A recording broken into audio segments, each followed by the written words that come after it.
Hi, this is a more in-depth how to play video for Xeno-Archeologists. If you're interested in more details than I could get across in a 2-minute summary video. I'm not going to go through every rule and all the details, but I've linked the rules document in the description. Also keep in mind that this is the rules at the end of the game jam, so these are certainly not final and will continue to evolve. But if you want a sense of how to play and where the game is at the end of the game jam, this is it. All right, let's get started.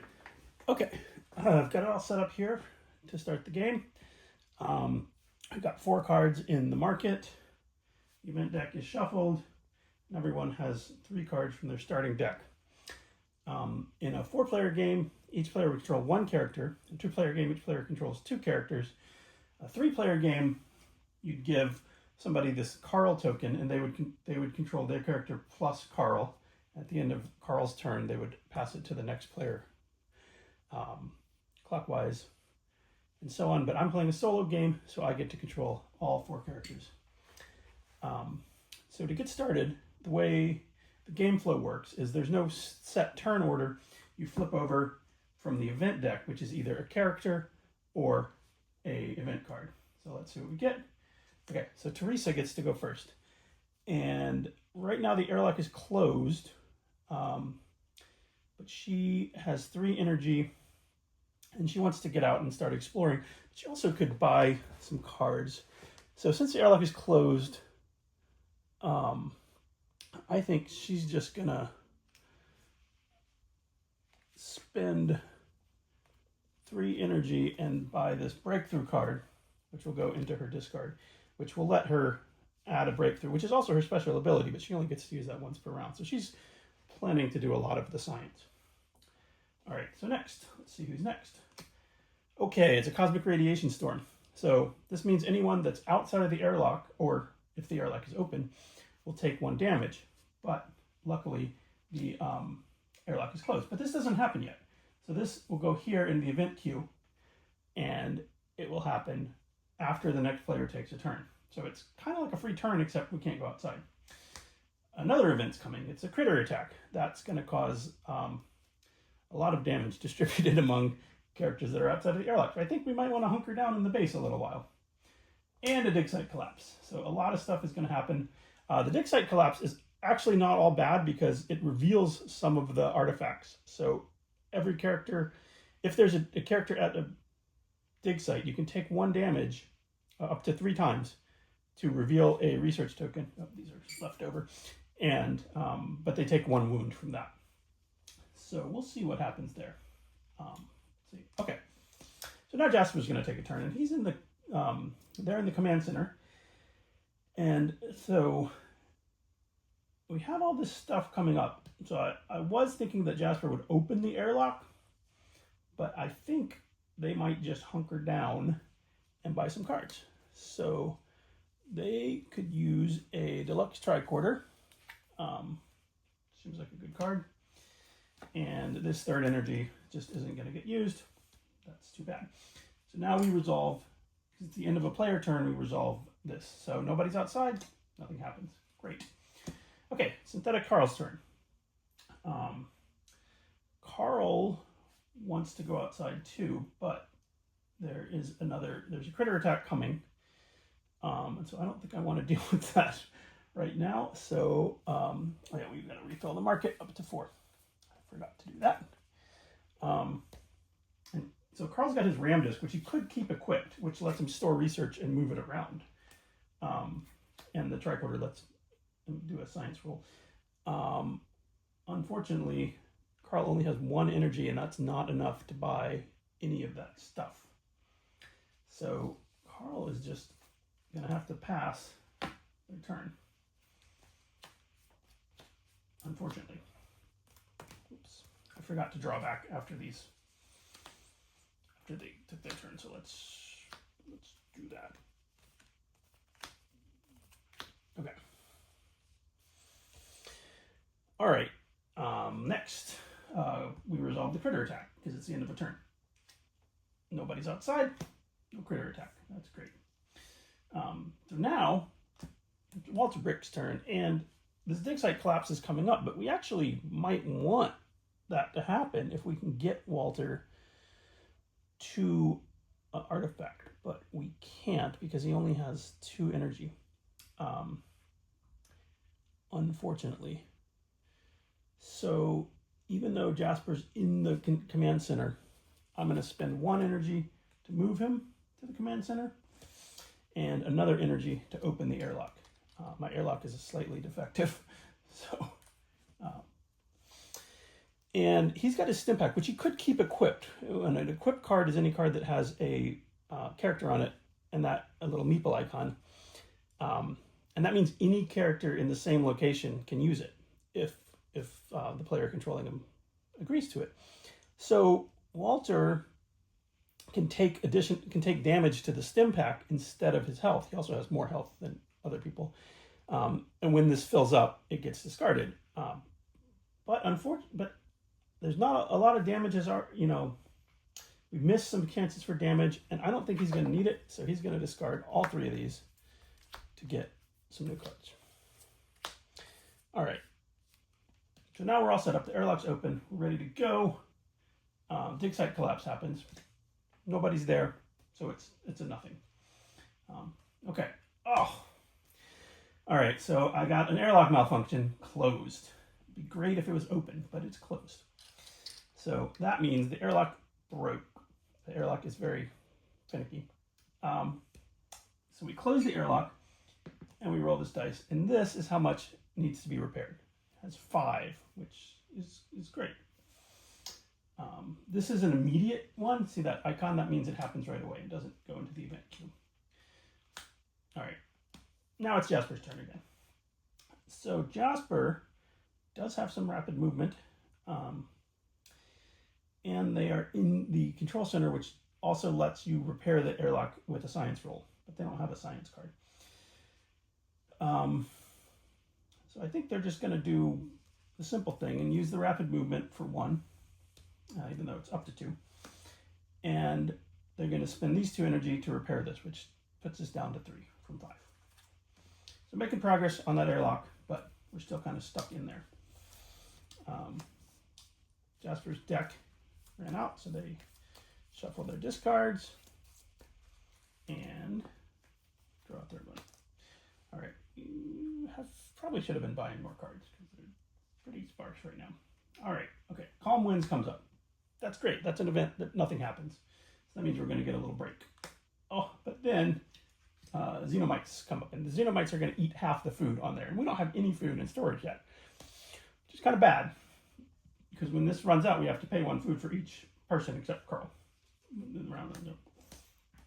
All right, next is a satellite scan, which is no longer an instant. And that one's a good one. That one gets research if there's anyone out of location.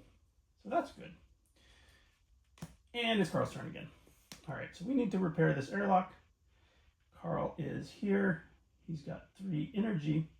Carl has a nice ability to do prediction, and anytime before we draw this card, Carl can draw the top 3, rearrange them, and put them back, which can help a lot if you've got some bad events facing you down.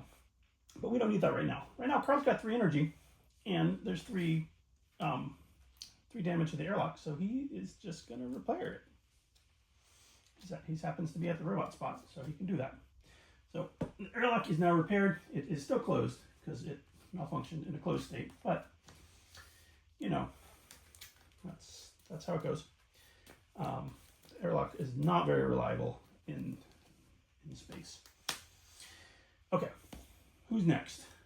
Oh, Spring Rains. Spring Rains is great because it's going to respawn all of these things. Oh, after Carl went, we needed to do that. So yeah, now Spring Rains is going to respawn these. So that's great. That means the Xenomites are going to eat the food, but then it's going to grow back. So we're good there. Okay, cool. Next. Oh, Walters gets another turn. Okay, and he's got 2 energy. Unfortunately, the airlock is still closed. And in this revision of the rules, you can't open it when you're right next to it. You have to open it in the command center. So that sucks. And I think I'm going to change that rule, but he's going to move to the command center. Oops. Oh no, he is in the command center. That was not Jasper, that was him. Okay. So he is in the command center. So he's going to spend 1 to open it. And I need better artwork on these miniatures.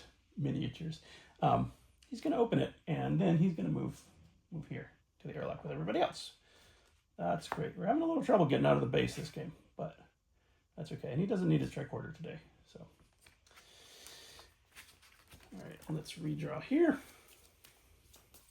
We're not doing too bad because a lot of the bad stuff has already come out, and it didn't affect us too much. So this is actually not a bad run.